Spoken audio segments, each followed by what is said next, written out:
મહાશિવરાત્રિના પર્વ પર મૃગીકુંડમાં સ્નાન કરવા ઘૂસી ગયેલી કીર્તિ પટેલ હાલ પોલીસ સ્ટેશનના ધક્કા ખાઈ રહી છે.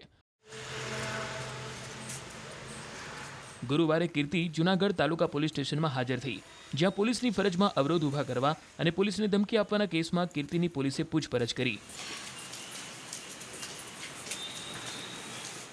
નિવેદન નોંધાવ્યા બાદ કીર્તિ પટેલ પોતાના વકીલ સુરેશ પરમાર સાથે પોલીસ સ્ટેશનની બહાર આવી અને હર હર મહાદેવનો નારો લગાવ્યો.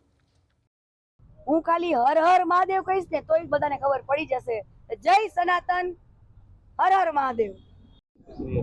આજે જે પોલીસની ફરજ રૂકાવટનો જે કેસ હતો એમાં મારા આસિલને નોટિસ હતી રૂબરૂ હાજર થવા માટેની, અને એ નોટિસના અનુસંધાને પોલીસને તપાસમાં સહકાર દેવાના ભાગરૂપે મારા ક્લાયન્ટ સાથે હું પણ આજે પોલીસ સમક્ષ મારા ક્લાયન્ટને લઈને આવ્યો છું અને એમને હાજર કર્યા છે.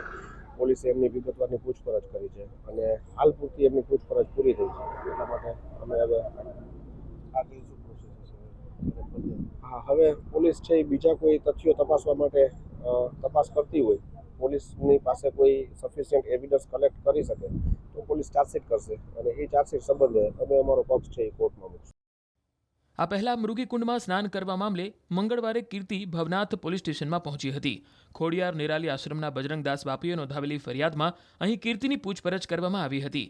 1 કલાક સુધી કીર્તિનું નિવેદન નોંધવામાં આવ્યું હતું. મંગળવારે પણ પોલીસ સ્ટેશન બહાર આવીને કીર્તિએ સત્ય સનાતન છે અને સનાતન સત્ય છે એ પ્રકારનું નિવેદન આપ્યું હતું. સાથે જ તપાસમાં સંપૂર્ણ સહકારની ખાતરી આપી હતી. વકીલે દાવો કર્યો છે કે કીર્તિ નિર્દોષ છે.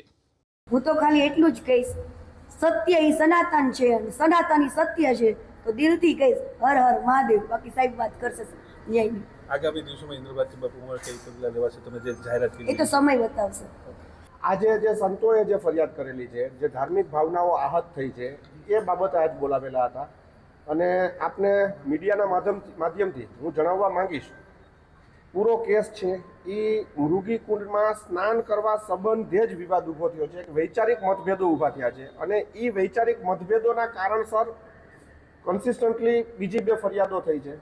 એટલે આ કેસના મૂળ સુધી પહોંચવું એ જ સત્ય બહાર લાવશે. શું કહેશો આપણે જે વકીલ છો, આજે કેસ કરવામાં આવ્યા છે તે સત્ય છે કે ખોટા કરવામાં આવ્યા, શું કહેશો ખાસ કરીને? મારા ક્લાયન્ટ નિર્દોષ છે અને મારા ક્લાયન્ટ નિર્દોષ છે એ સંબંધે અમે અમારો પક્ષ છે એ નામદાર કોર્ટ સમક્ષ, નામદાર પોલીસ સમક્ષ સારી રીતે મૂકશું.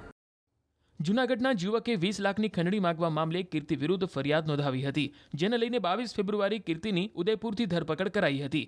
બાદમાં 1 દિવસના રિમાન્ડ દરમિયાન કીર્તિની પૂછપરછ થઈ અને 23 ફેબ્રુઆરીએ તેને જામીન મળી ગયા હતા. આમ જૂનાગઢમાં તાજેતરમાં કીર્તિ વિરુદ્ધ નોંધાયેલી 3 ફરિયાદમાં તેના નિવેદન નોંધવામાં આવ્યા છે. હવે પોલીસ તપાસ બાદ જો પોલીસને પુરાવા મળશે તો કેસ કોર્ટમાં પહોંચી શકે છે.